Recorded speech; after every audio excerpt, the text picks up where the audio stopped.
Local programming on KRWG Public Media made possible in part by viewers like you. Thank you. This is KRWG Public Media, TV, radio, online. News that matters. Now, across the Mesilla Valley and the borderland, the stories that shape our community. From the KRWG Broadcast Center at New Mexico State University, this is Newsmakers. Hello and welcome to Newsmakers. I'm Anthony Moreno. In recent decades, home prices have skyrocketed in the U.S., and many cities across the country are trying to solve challenges facing affordable housing. Our guest today is Las Cruces City Councilor Becky Corran. She's working to address the issue. Thank you so much for joining us, Councilor. Thank you so much for having me. It's really important in Las Cruces that we build the homes for the people who live here. You recently co-wrote an op-ed dealing with this issue. Can you share with us why you said in that op-ed that you feel we're facing a housing crisis?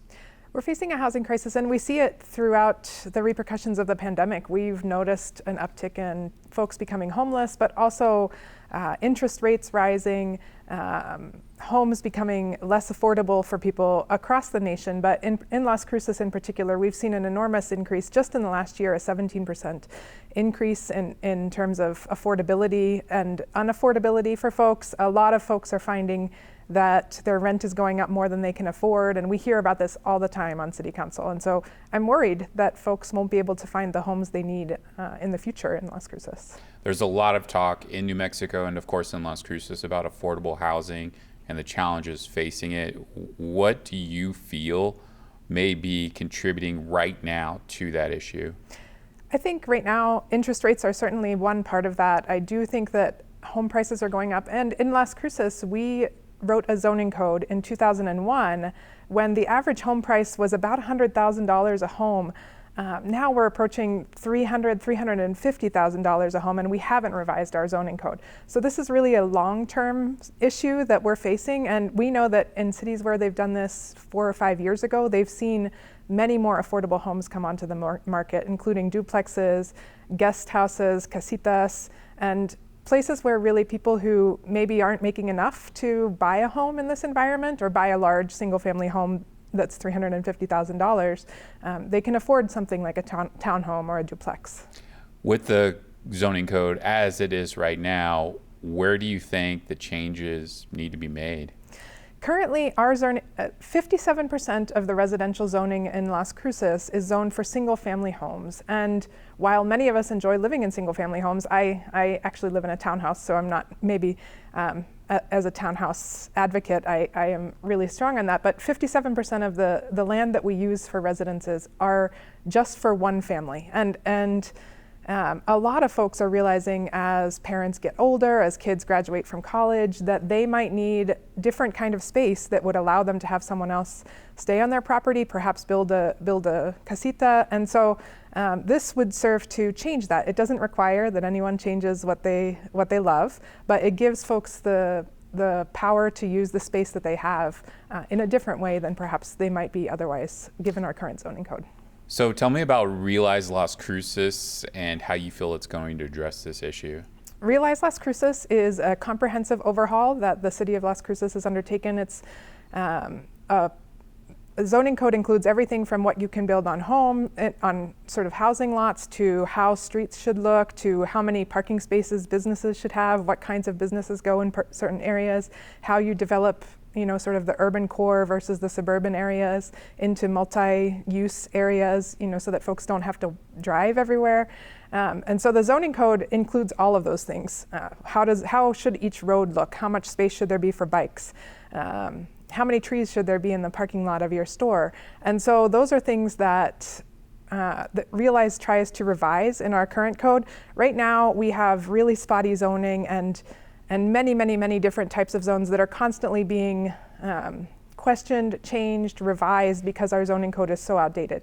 And so this would comprehensively revise our zoning code in Las Cruces with the most up-to-date and best practices for affordable housing, walkable areas, decreased sort of greenhouse gas emissions through fewer people driving. And so Realize is really a comprehensive change. It's a process that's been years in the making. There is a technical advisory group in addition to a number of community input methodologies, and it's been revised even over the summer. It's been revised several times to include more public input and address some of the issues that people think are really important to Las Cruces. So what do you feel the needs of the city, how do you feel the needs of the city have changed in the last 20 years? You mentioned the zoning code being written in the early 2000s. It's 2024. What are our needs today that really require that change? Well, I think we have had an influx of people, which has been great, and I think everyone loves to see our city grow in the ways that it has. We've also had some folks aging into different types of homes than perhaps we initially built the city for, and we want to retain our young people. This is a big part of New Mexico's goals in general, and we really want to have spaces for folks to live in. If they graduate from NMSU, they want to be able to stay in Las Cruces and work here.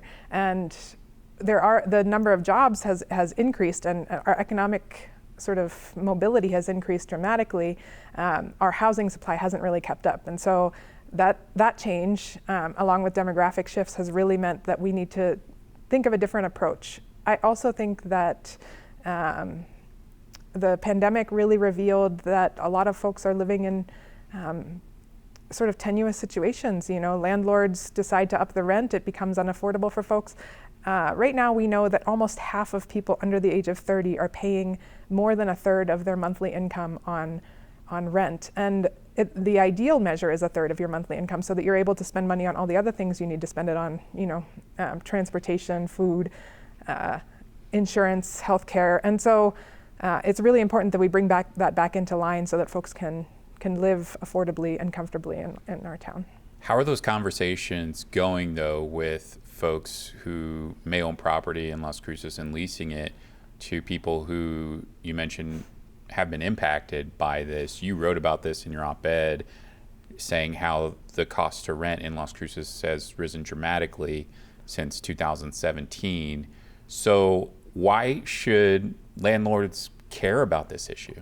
Well, landlords, I think that this actually is for landlords, anyone who owns property. This will enable you to potentially increase the revenue of your property by increasing the number of dwellings that exist on that property. I think as landlords perhaps choose to increase their prices, they're pricing some folks out of that market. And if we think about it as a big market, that means that there are just gaps in that is in the middle of sort of the housing market, where folks are not looking at supportive housing or on the verge of homelessness, but are looking at more entry-level housing. This will enable there to be more properties for those folks to move into, and it will be a long-term change in that way.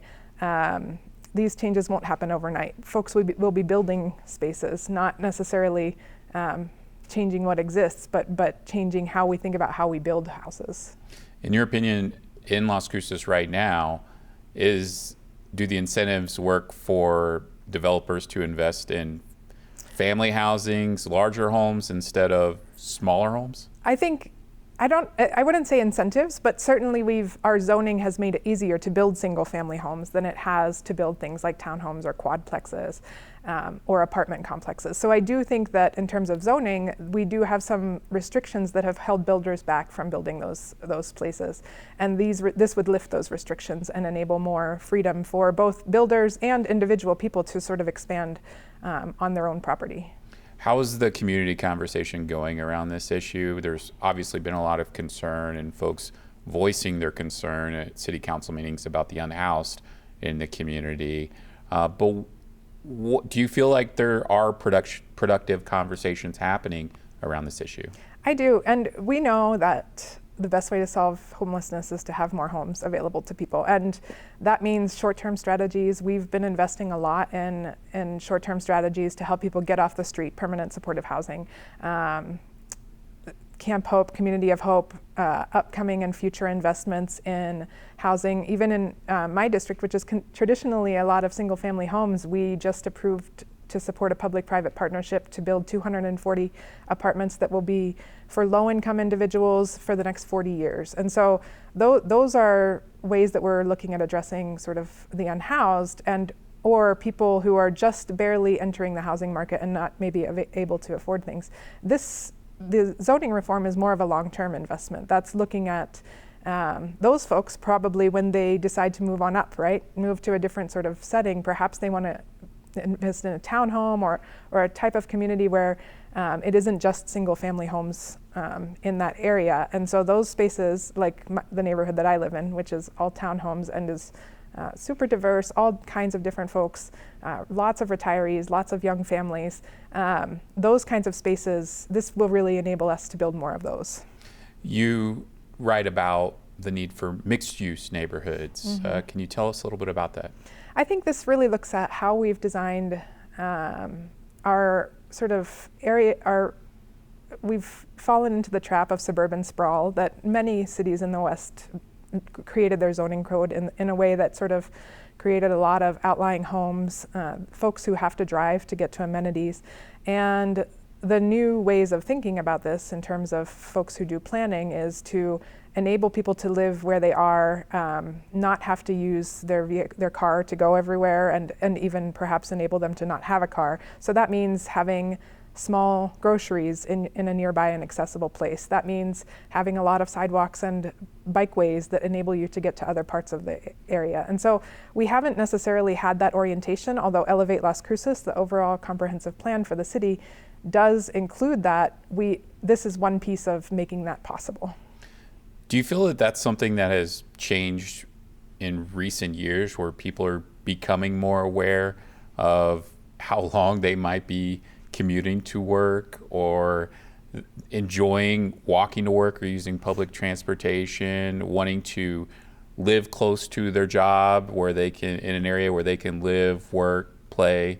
Is that something you think that has perhaps changed in recent years? I think so, and I think, in Las Cruces we have some of these areas sort of growing right now. If you look at the areas where there are concentrations of parks and new businesses coming in sort of local ways in the Sonoma Ranch area, I think folks just generally I think the pandemic made us all look at our values and our time spent in your car getting to places is not quality time with anyone.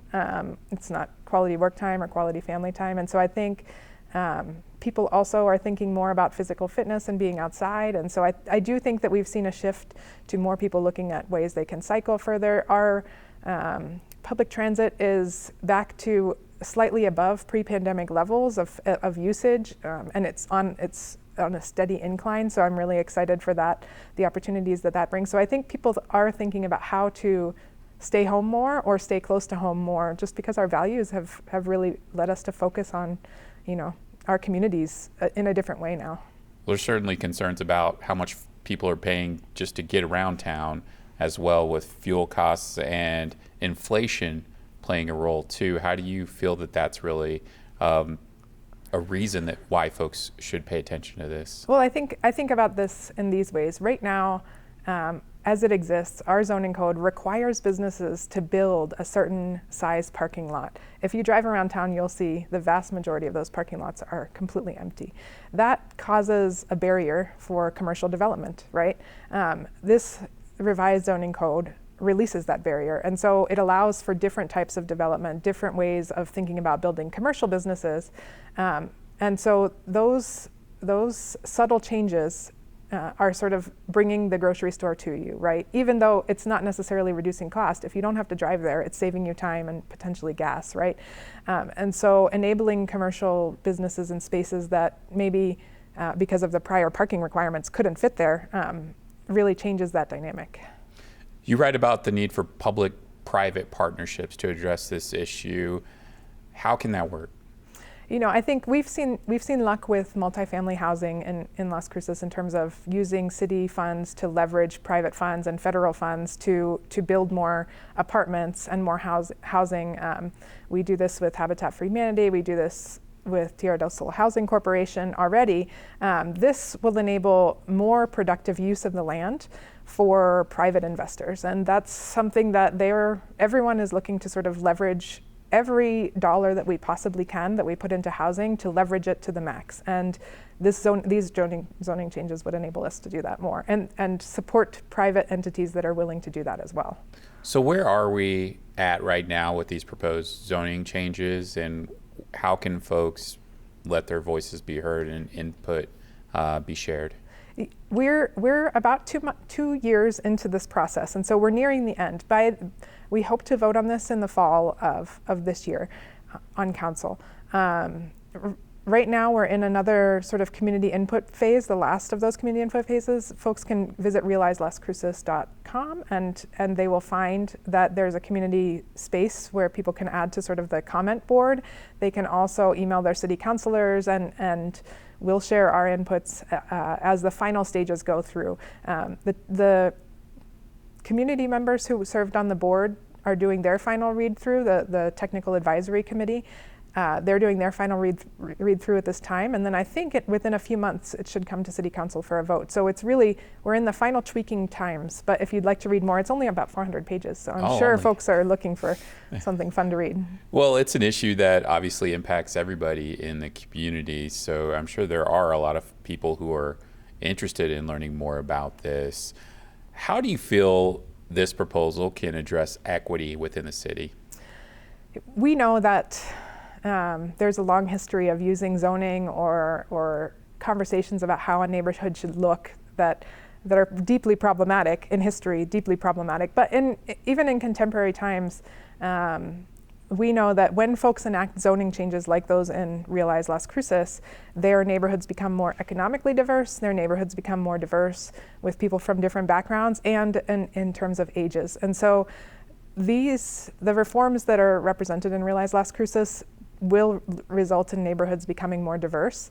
And I think that's an asset for all of us. As I mentioned, I live in a neighborhood that's extraordinarily diverse with a bunch of different types of homes, townhomes, apartments, condos. And I think we all benefit when we're in community with other folks. And I think there's also an economic benefit to neighborhoods that have a diverse group of people in them.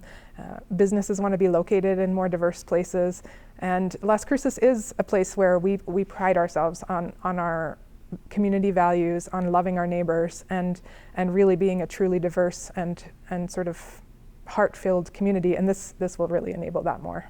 What about accessibility? Does this proposal make our city more accessible for everybody who is, traveling about it through various means? Yes. In fact, the folks on the technical advisory committee really emphasized the sort of bike friendliness. You'll notice things like required bike parking spaces for each type of development, and the cross sections of the street. We already implemented complete streets, but this really emphasizes that anytime we build a new development, anytime we revise anything, bike infrastructure will be part of that. And we're committed to that on council, and that's something that we've heard from the community time and time again, that increases the accessibility and the livability of our community. So I'm really excited that this will sort of formalize that and make it really show that's the direction that we're heading really clearly. Livability, can you kind of expand on that more, on how this proposal may make a difference with that?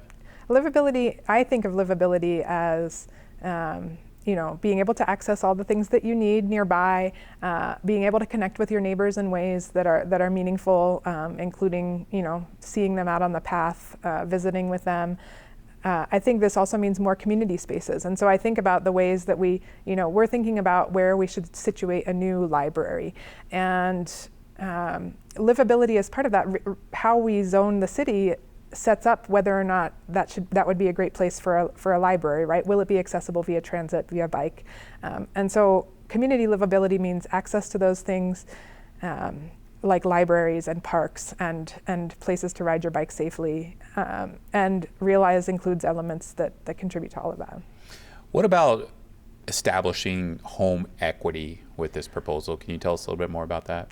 Well, I think that's really something that interests me in particular, because I think about, when I ran for office, I actually heard from a manager at a local business, and he said, the folks who work here really want to buy homes, and we're trying to pay them the best we possibly can, but it's increasingly not affordable, right? And as I mentioned, with our average home prices being north of $300,000, that's unaffordable for people, even with above average jobs in Las Cruces. That's not affordable.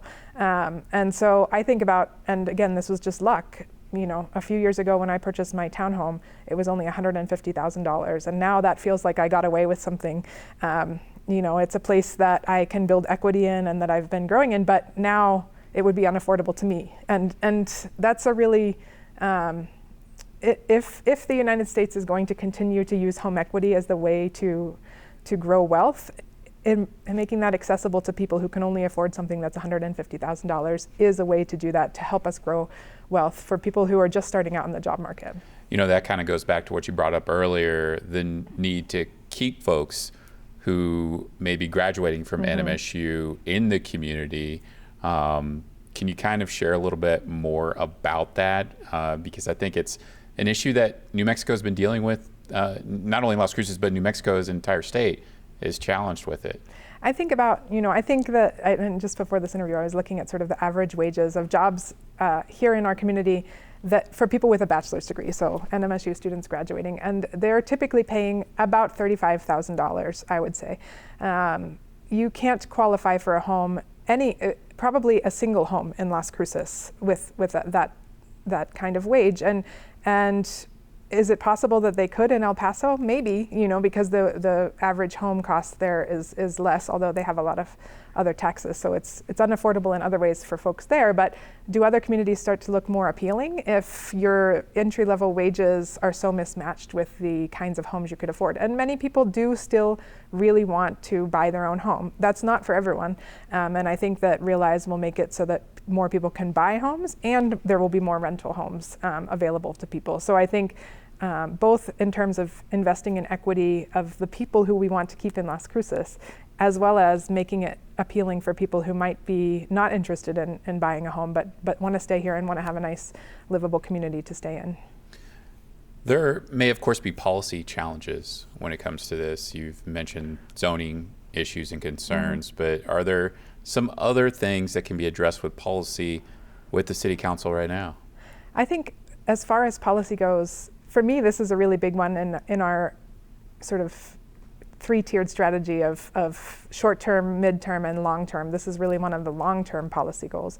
But I do think on the short-term, we're looking at a number of things. We've recently established 2 metropolitan redevelopment areas, which are an approach to infill development in particular that will enable more businesses to enter into areas, for us to use public funding to do different things that we typically couldn't do in those parts of the city, along El Paseo and South Solano and then West Picacho. So I think some other policy things as we develop those MRAs and start issuing sort of incentives and plans for how we're going to do things in those areas, that's another policy area that we're really emphasizing that addresses both livability in those places and hopefully housing as a function of it as well.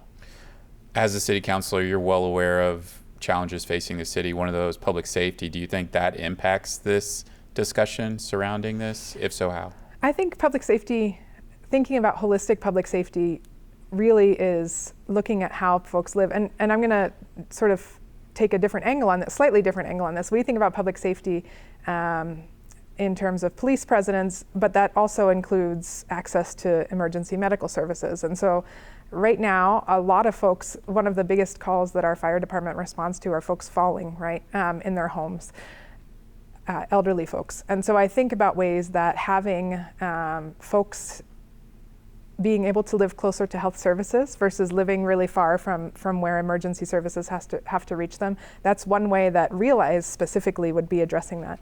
I think folks put public safety and thinking about police presence, they connect that a lot with crime, and crime is something that really is a function of poverty and livability. And we know that when there are fewer empty homes, when there are more people in a community, we know that that community is more thriving and there's less crime. And so this is a way to enable that. Okay, unfortunately, we're out of time. Becky Corran is the Las Cruces City Councilor in District 5. Thank you for joining us. Thank you for having me. Moving on, a local training facility aims to help dog owners build a stronger connection with their pet while preparing them for a competition that includes dock diving. Our senior television producer, David Vasquez III, shares more about these athletic dogs in this Living Here segment.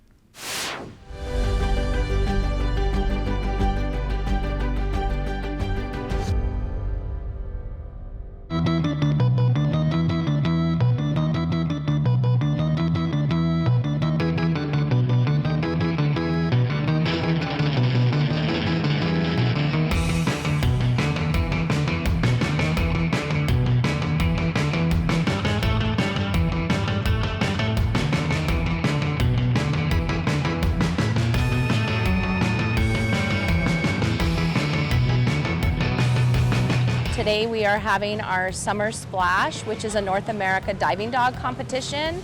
And dogs come and compete in air retrieve, distance jumps, and hydro dash to hopefully be able to attend a regional and then go to national competition. And the Southwest Regionals is actually going to be held in Las Cruces. Somewhere on a mobile dock will come to town, and a lot of these folks are trying to be able to get the necessary jumps to be able to attend.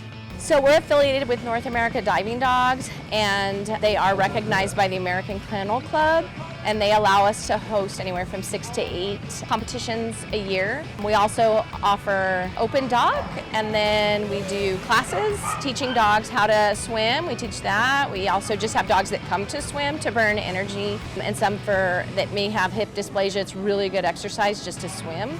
We also teach distance, air retrieve, and hydro dash. So if you wanted to get into the sport, if your dog likes to fetch, chase a toy, it is a teachable thing to play with a toy, and you just have to kind of hide the toy and not leave it out for free play.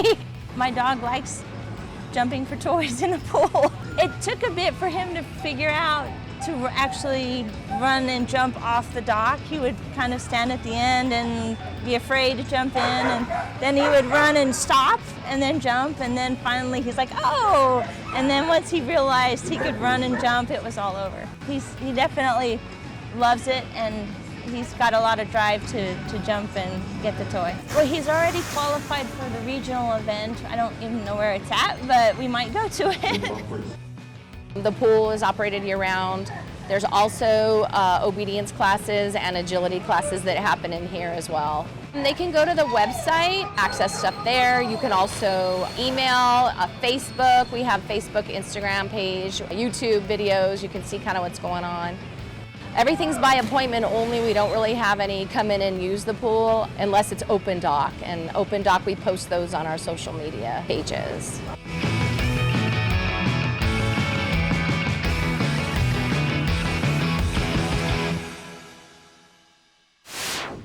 That's it for this week's Newsmakers. Please remember, you can always stay updated with news anytime at our website, krwg.org. I'm Anthony Moreno. Thanks for joining us.